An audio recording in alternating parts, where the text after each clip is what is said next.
Salut tout le monde, j'espère que vous allez bien parce que moi ça va super bien et aujourd'hui on se retrouve pour une nouvelle vidéo en défense en équipe. Aujourd'hui on va vous parler de les stratégies de défense en équipe quand on joue tout seul. Ça veut dire pas en team, pas avec des amis, tout ça.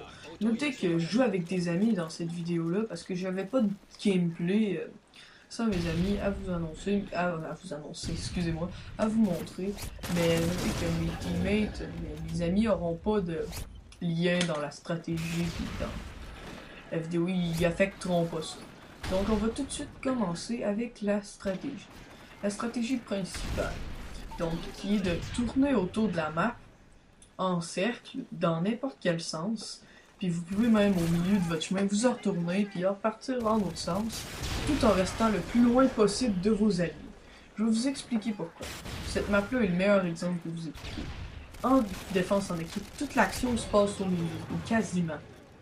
Donc, quand vos alliés, anglais, n'importe qui, les ennemis, préférablement quand c'est les alliés, mais on s'en fout, on le flag, ils se trouvent principalement au milieu. Donc, les ennemis ils vont spawner aux alentours de la map. Donc, en faisant des tours de map, vous allez leur spawner et vous allez être dans leur back. Comme là, ça feuille parce qu'ils étaient 3 contre moi. Donc, vous allez être derrière eux.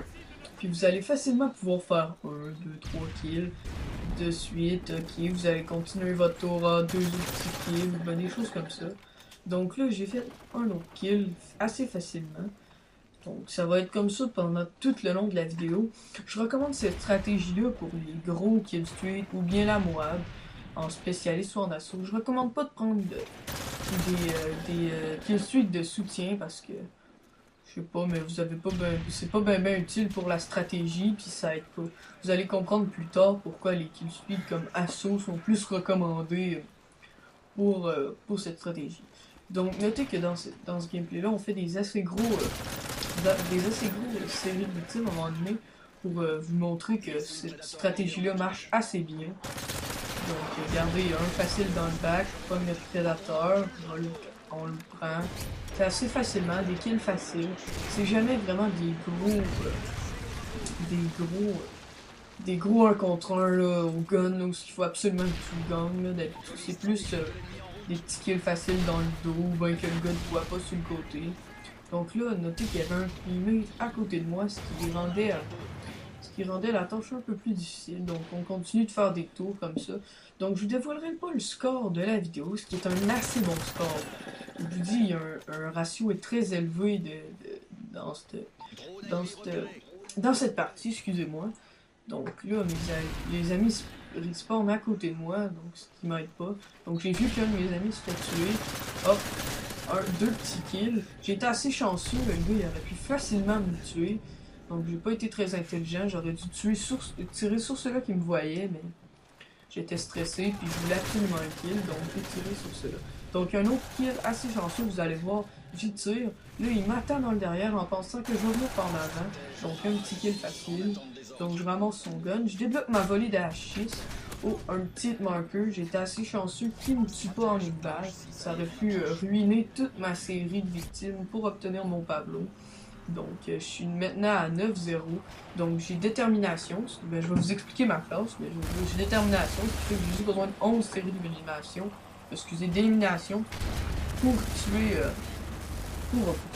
Pour avoir le papier. Donc, je vais vous expliquer ma classe. Si je me souviens bien, j'ai tour de passe-passe, détermination, puis la troisième purge, comment ça s'appelle, donc, rapport pro. Ouais, c'est ça, rapport. Donc, là, je vous dévoile un peu le punch de la vidéo. C'est que je ne mourrai plus à partir de maintenant pour le reste de la vidéo. Donc, comme je vous expliquais tantôt, je vous disais que les killstreaks d'assaut étaient le plus recommandés pour pouvoir faire cette stratégie-là. Je vous explique pourquoi. Donc, vu que les ennemis sont très intelligents, ils vont essayer de détruire l'hélicoptère. Les hélicoptères qui font un assez gros carnage. Le Pavlo et la volée d'H6 ensemble, c'est assez puissant. Donc, en essayant de les tuer, moi je vais les prendre à revers, puis ils vont être 2, peut-être même 3, à vouloir détruire mon hélicoptère. Donc je fais un triple kill zéro difficulté. Donc vous voyez, lui je viens de le tuer, là, spawn kill. Oh, il est en train d'essayer de tuer mon hélicoptère. Je le tue assez facilement. Donc, c'est un peu ça pour la stratégie. Donc vous avez pas remarqué, au début de la vidéo, j'ai mis l'intro de Code QG. Parce que j'aimerais bien faire passer cette vidéo sur leur channel. Parce que, veux pas, ce sera un... je suis pas très populaire, ce sera un bon départ pour ma chaîne. Donc, ça me permettrait d'avoir quand même assez de views parce que je suis pas mal sûr que quand tu vas sur Code QG, pour la plupart, ils viennent voir qu'est-ce que tu as après quand ils sont intéressés. Donc ça aiderait beaucoup ma chaîne. J'ai juste 17 abonnés, mais ça me dérange pas. Je continue, puis j'essaie d'être meilleur. Donc on finit cette game-là avec 7500 à 2000, ce qui est un assez gros réglage. On les a ownés, sérieusement. Donc j'ai 33, ce qui est assez bon, un ratio 10.0. Donc, j'espère que vous avez aimé la vidéo. Je remercie Code QG d'avance s'ils prennent ma vidéo. S'ils la prennent pas, c'est pas plus grave. On se réessayera une autre fois. Donc, c'était ça pour cette vidéo. J'espère que vous allez passer une bonne fin de journée, une bonne fin de soirée. Donc, on se revoit à la prochaine. Salut tout le monde.